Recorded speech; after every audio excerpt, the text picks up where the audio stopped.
A més, sembla, Eladio, que amb tot el que és la creació i potenciació de l'ús de les càmeres fotogràfiques digital, tots portem a un fotògraf dins nostre, no? Suposo que això també ha afavorit la creació d'aquest tipus de pàgines web. Sí, sens dubte, això ha afavorit moltíssim. Ara tothom té una camareta compacta que val perfectament igual, i després internet, l'accés a internet que té gairebé tothom, també és molt fàcil fer-se. Hi ha planes que ja són exclusives per fer blogs o fotoblogs, que són gratis completament, que no costa res, entres perfectament, i és molt fàcil i està molt bé per fer.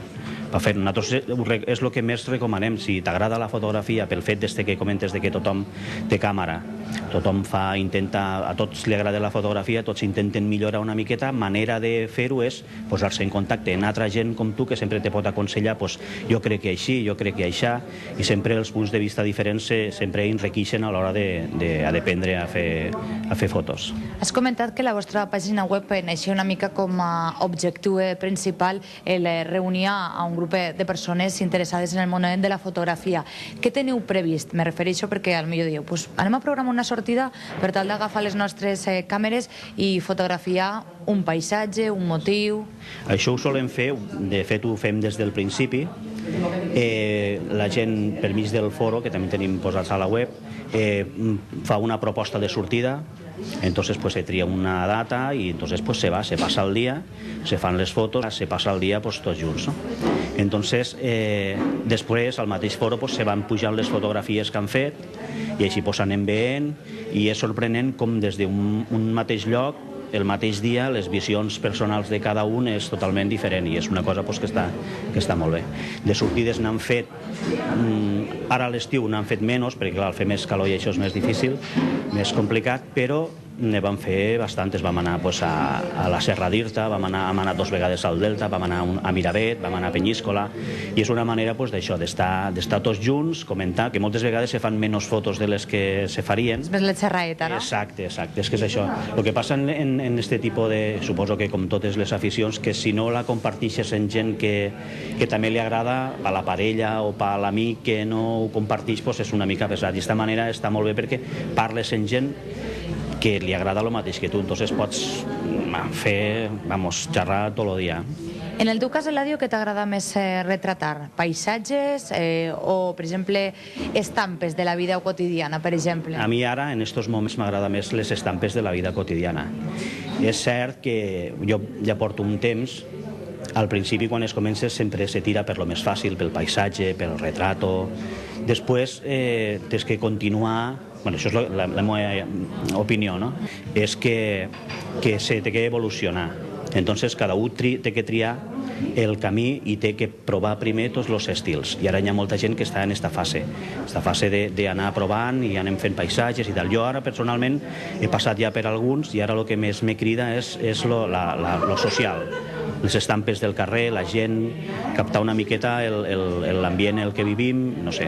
També és cert... Les fotografies on no hi ha ningú posant, no? Que és una anècdota que tu veus al carrer, estàs veient un com potser està treballant, vas i tires la fotografia. La idea principal és això, és portar la càmera sempre damunt i anar sempre en les ulleres de fotografia o en els ulls de fotografia, mirant sempre la possible imatge, mirar a veure com ho pots fer, com pots captar aquest moment. També heu posat en marxa un concurs, no és així? Sí.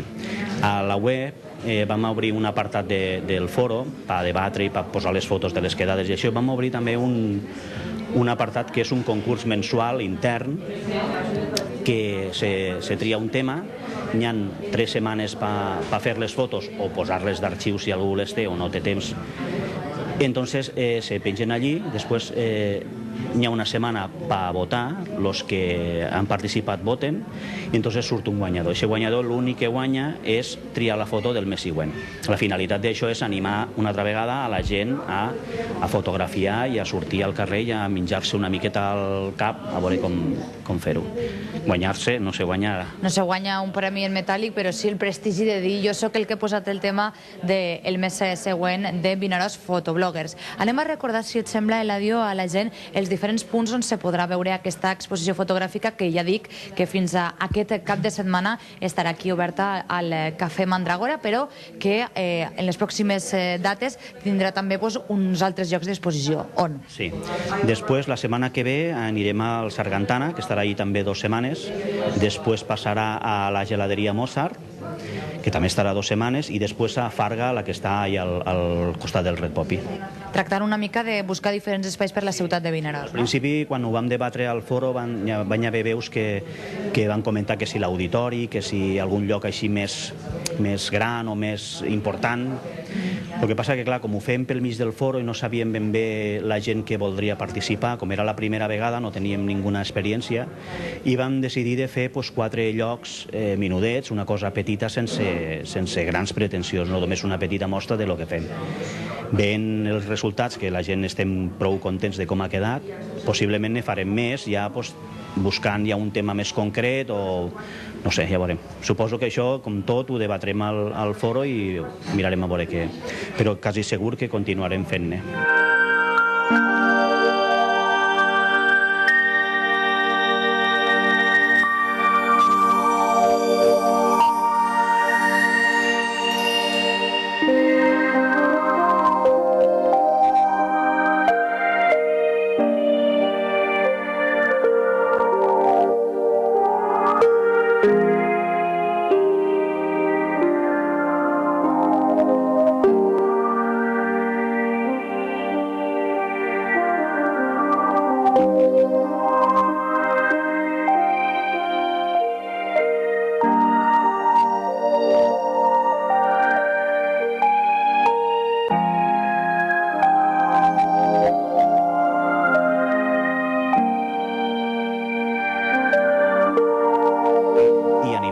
Això, sortir al carrer, agarrar la compacta menuda més que sigui i sortir a fotografiar la vida i exposar-la a internet.